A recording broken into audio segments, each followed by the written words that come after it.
a habit that quietly leads seniors into depression. Have you ever found yourself no longer excited about the things you used to love? Some days, even when the sky is clear and everything at home is peaceful, you just don't want to get out of bed. Not because of back pain, not because of clear physical fatigue, but because of an emptiness. Quiet, persistent, and hard to explain. I've met many patients like this, and maybe you or someone you love are going through it too without even knowing. Many older adults think it's just a little sadness or assume this is just what aging feels like, but it's not. Science has shown that depression after age 60 often looks very different than in younger people. No tears, no silent sobbing. Instead, it shows up as a lack of interest, apathy, excessive sleep, and loss of appetite. And what pains me the most is that many of the causes begin with seemingly harmless habits, like staying indoors too long, not talking to anyone all day, skipping breakfast. Today I want to walk through these with you so we can start protecting our own mental health and that of those we love. Because no one deserves to live in a darkness they don't even know the name of. I'm Dr. Sam Wells. This is Wellness Unfolds. If this topic feels important to you, please subscribe to the channel and share this episode with someone you care about. Because mental health matters just as much as physical health, and sometimes one timely word can save an entire soul. Habit 1. Spending too much time alone. Let me tell you about Mr. Frank, a former patient of mine. He's 72, a retired mechanical engineer living in Pennsylvania. After his wife passed, he moved into a small house in the suburbs. At first, he tried to keep up his routine gardening, grocery shopping, the occasional church visit. But soon the conversations grew fewer. He politely declined family gatherings. "I'm fine," he would say, but he wasn't. When I saw him again more than a year later, he was almost numb. He had stopped tending to the garden. He wasn't eating properly. His sleep was broken. He said, "I just want to lie still." Not sad, but not happy either. You see, living alone doesn't always mean being lonely. Some people enjoy solitude like a gift. But living alone and being disconnected. No one to tell a story to, no one to laugh with over dinner, that becomes fertile ground for depression to grow. Our brains, especially after 60, need stimulation through social interaction. It doesn't have to be complicated. Sometimes it's just a nod to the neighbor, a phone call to a grandchild, a shared walk with someone in your neighborhood. Each of those sends a signal to the brain, I'm still part of something. And that connection helps keep dopamine and serotonin in balance, two hormones that play a key role in happiness, alertness, and life meaning. I once read a study from Japan where many elderly people live alone. They found that those who had just 10 minutes of conversation a day by phone or in person had significantly lower rates of depression than those who spoke to no one. Just 10 minutes. Yet the impact lasted the whole day. Maybe you're living alone and you think you're used to it, but I want you to really consider this. In the past 24 hours, have you laughed with someone, heard another voice besides the news anchor on TV, felt truly heard by another human being? If the answer is no, then maybe it's time to be more proactive. Don't wait for someone to knock on your door. Be the one to open it first. I know it's not easy. After a long time alone, silence becomes comfortable. Any interaction feels awkward. But you don't have to start big. A simple hello to a neighbor, a quick check-in with the regular cashier, a call to an old friend. You don't have to say anything special. You just need to show up. Because sometimes just hearing someone else's voice is enough to stop your mind from replaying the same old lonely thoughts. So let me ask you, have you talked to anyone today? Next, we'll take a look at another habit, one that seems healthy, but can quietly make older adults feel more and more like life has lost its meaning. Habit 2. Watching hours of TV every day. I still remember the look on Mrs. Louise's face when she said to me, "All I do all day is watch television. There's nothing else to do." She was 69, a former elementary school teacher from suburban Ohio. Her husband had passed away 10 years ago, and her children were grown and living far away. At first, the TV was just a way to have some voices in the house, but gradually it started taking over her entire day. Morning news, afternoon talk shows, evening soap operas every day, the same. She would sit on the couch for hours, sometimes not even remembering what she had just watched. And what she didn't realize was this. The more she watched, the more anxious she felt about the world, the future, even things she couldn't control. Have you ever felt like that? Watching TV to kill time, only to feel like time had swallowed you whole. The thing is, TV itself isn't bad. A good movie, a lighthearted show can be great for relaxing. But the real problem is prolonged passivity. When your brain isn't being challenged, your body isn't moving, and your mind is drowning in a loop of negative content. Many news programs today aren't just about information. They're streams of fear-inducing images, dramatic headlines, and repetitive stories meant to keep your eyes glued to the screen. Day after day, your brain starts absorbing that anxiety as if you're actually in danger. And the scariest part, you don't even notice it's happening. Here's something else that often gets overlooked when you're only watching without responding or interacting. Your brain starts to go lazy. No analysis, no conversations, no reactions or reasoning. This is when emptiness begins. You feel tired but don't know why. Your day feels long but nothing truly happens.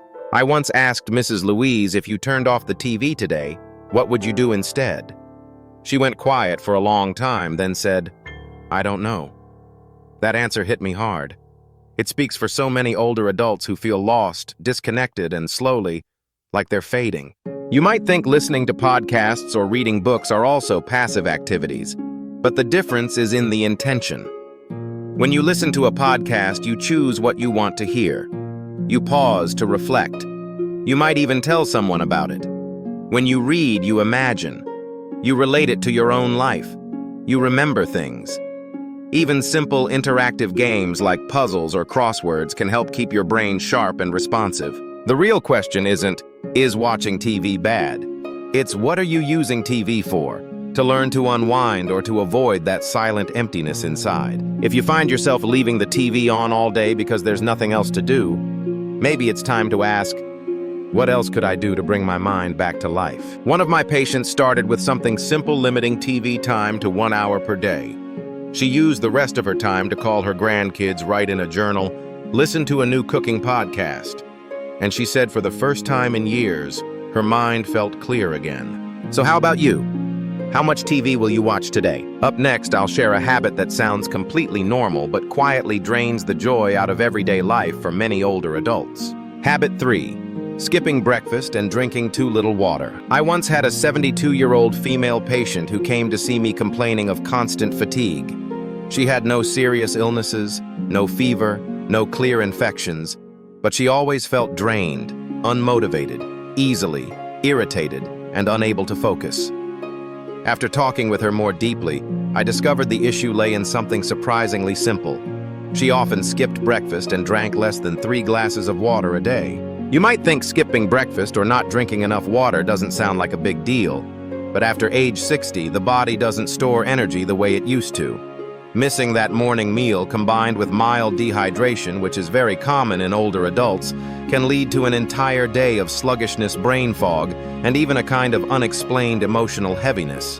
Our brains need regular fuel to keep our mood stable. When your blood sugar drops due to skipping breakfast, you become more irritable, more tired, and may feel like you're not quite yourself. I once had a 67-year-old male patient tell me I don't feel excited to do anything in the morning, so I figure there's no point in eating. But in reality, it was skipping breakfast that made him feel even more empty and unmotivated. The same goes for hydration. Even a slight lack of water can impact you significantly. Foggy thinking, slower reaction times, moodiness, irritability, forgetfulness. Older adults often don't feel thirst as clearly, making it easy to slip into dehydration without realizing. I know many people say they just don't feel hungry in the morning, and that might be true. But not feeling hungry doesn't mean your body doesn't need nourishment. In fact, just a small, simple breakfast, half a bowl of porridge, a boiled egg, a slice of toast with peanut butter, or a warm glass of milk can be enough to wake up your nervous system and lift your mood for hours. As for water, you don't need to chug it all at once. A warm glass after waking up, another mid-morning one before lunch, just a few small steps like that can help prevent lingering fatigue without needing any medication. I often tell my patients, think of breakfast and water as small gifts you give yourself each morning. It's not just about nutrition, it's about showing care and kindness to your own body. Do you often skip breakfast or forget to drink water? If so, try changing just one thing tomorrow morning. Eat a little something and drink a glass of water.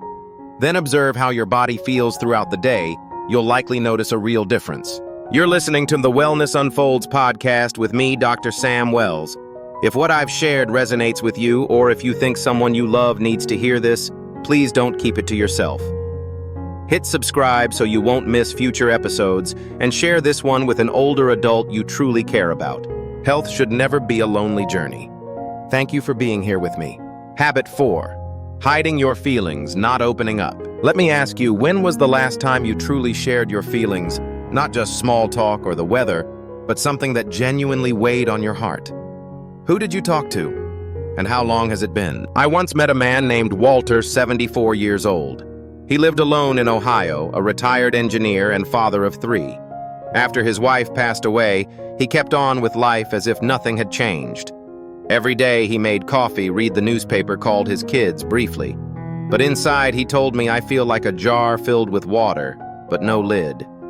Every day just a little sadness gets added in.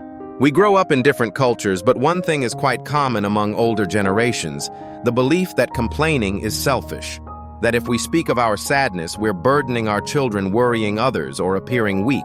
So the things that truly need to be voiced end up buried. We hide our loneliness, our grief over a lost spouse, our worries about aging, our fear of being useless, or the emptiness we feel as children grow up and live their own lives. These feelings, when not digested through sharing, become emotional knots, quiet, but harmful. You know what depression in older adults doesn't look like it does in the young? There are no dramatic breakdowns. It's more like a slow retreat from the world. It's when you stop enjoying things you once loved. When every day feels the same, gray and flavorless. When you stop calling anyone, stop seeing the point in conversation, and feel like no one would understand anyway. This isn't weakness. It's a common sign of chronic depression in later life. Let me be clear.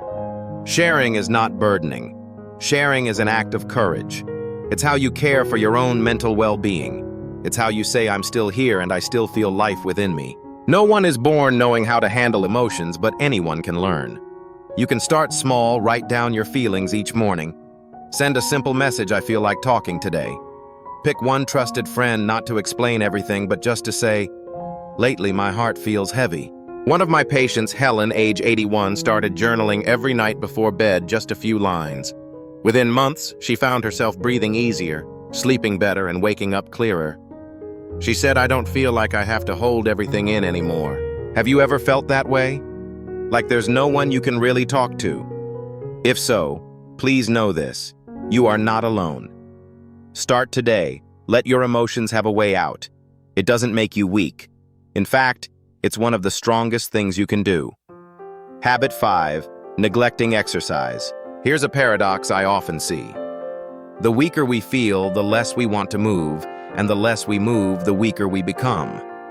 It's a quiet, slow, and seemingly reasonable cycle that many older adults fall into. I once had a 72-year-old gentleman say to me, I'm not young anymore, my joints are too stiff for exercise.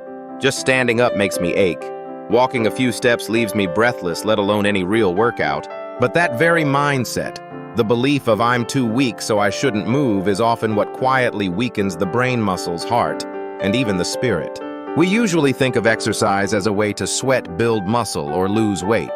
But for people over 60, the greatest benefit of movement is for the mind.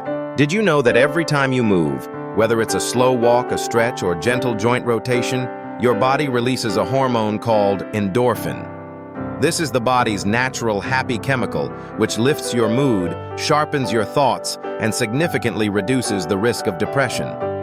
Movement also increases blood flow to the brain, enhancing memory and mental clarity, something we all want to protect as we age. A recent study in Texas revealed something truly inspiring. They observed a small community of about 20 seniors, aged 65 to over 80. They didn't do anything intense, just a 15-minute group walk each morning around a nearby park. After 6 months, depression levels in the group were nearly zero. They slept better, talked more, and most importantly, they laughed more. One woman in the group shared, "At first I thought I wouldn't keep up, but seeing others my age doing it made me try. Now if I miss my morning walk, I feel like I'm missing a breath of fresh air." That story may sound simple, but it's powerful proof that just a little movement each day brings life back. The issue isn't age. The issue is how we treat our bodies. If you've ever thought, I'm too old, what's the point of exercising? I want to offer a new perspective. Not moving means slowly losing your ability to care for yourself. Not moving makes you feel more tired, more discouraged, and more dependent on others. Exercise isn't about becoming an athlete. It's about preserving your independence, freedom, and self-respect. You can start small. Walk around the house every 45 minutes. Stretch 3 times each morning. Sit on a park bench and gently rotate your wrists and ankles. As long as your body is moving, it means you're truly alive. And I truly believe this. Living isn't just about breathing. It's about having the strength to step outside, feel the sun, and smile. So have you moved your body today? Habit 6. Ignoring insomnia without asking why. It's common knowledge that older adults often struggle with sleep. But here's a truth that rarely gets noticed. When insomnia persists, and we don't ask why, it might be your mind's early cry for help. Sleeplessness isn't just about a few bad nights. It's a symptom of something deeper happening inside you. Especially after 60, insomnia often comes hand in hand with mood changes, memory issues, or even the early stages of chronic depression. I once met a 68-year-old woman who hadn't slept through the night in 3 months. She said there was nothing really wrong, just kept worrying about random things, felt tired all the time without doing much. When I asked more, she finally admitted feeling sad without knowing why, like her life had lost its sense of purpose. And that quiet sadness, unspoken, unexplained, was the true root of her ongoing insomnia. We often try to treat sleeplessness with sleeping pills, herbal teas, or afternoon naps. But those are band-aids, not solutions. The real issue lies in a restless, anxious, or deeply lonely mind left unresolved. When you don't sleep enough, your brain doesn't get a chance to clean out neurotoxins. That buildup makes your thoughts foggy, your mood heavy, and over time it leads to that dull, hollow feeling. It's a slow slide toward depression, and you might not even realize it's happening. So if you're struggling with sleepless nights, don't just try to sleep. Ask yourself why. What's keeping me up? What am I worried about? Do I have someone I can talk to? The answers might just unlock better sleep and a more peaceful mind. Sleep is not the leftover part of your day. It's the foundation of a healthy, steady mind. And you deserve nights of deep, restful sleep free of worry even in your 70s or 80s. No one chooses depression. No one wakes up on a sunny morning and says, "Today I'll feel hopeless and alone." But the truth is, depression doesn't hit all at once. It creeps in slowly through tiny habits each day, things that seem harmless. Skipping breakfast, hiding your emotions, skipping that morning walk. And little by little, the light inside you dims so slowly you don't even notice. But if you're still listening right now, I believe you have something very precious. The awareness that you want to change. And that alone means you've taken the first step out of the dark. If you recognize any of the habits I've talked about, don't blame yourself. Don't think it's too late. Just noticing it is already a beginning. This journey doesn't have to be rushed. Just take one small step a day. Choose one thing that brings life back, whether it's a 10-minute walk or calling an old friend. I'm Dr. Sam Wells, and I thank you for listening to today's episode of Wellness Unfolds. If something in this message spoke to you, please hit subscribe and share this episode with someone you care about who might need to hear it. Aging may be a quiet season, but it can be a season full of meaning. And you don't have to walk through it alone. I hope you'll continue with me in future episodes, where we explore how to live well, live deeply, and live gently, one day at a time. See you in the next episode of Wellness Unfolds.